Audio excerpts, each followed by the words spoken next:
Welcome.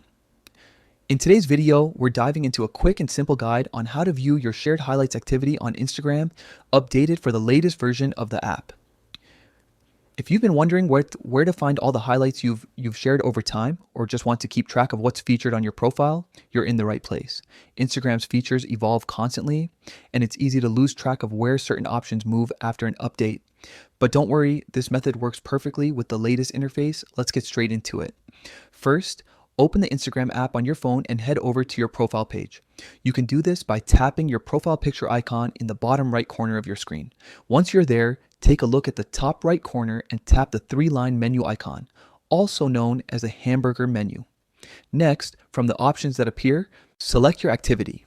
This section is packed with details about how you use Instagram, from the time you spend on the app to the posts, stories, and reels you've recently interacted with. It's a great spot to explore everything you've shared or engaged with. Now, scroll a bit until you see the content you shared section. Under that, you'll find an option labeled Highlights. Tap on it. Here's where you can view all your shared highlights activity in one place. You'll be able to see the highlights you've created when you added them, and even manage or review them if needed. And that's it. It's that simple. With just a few taps, you can access a complete overview of your highlight activity, helping you stay organized and keep your profile looking the way you want. If this video helped you out, don't forget to give it a like and share it with someone who might find it useful. For more quick Instagram tips and updates, make sure to subscribe and stay tuned for the next one.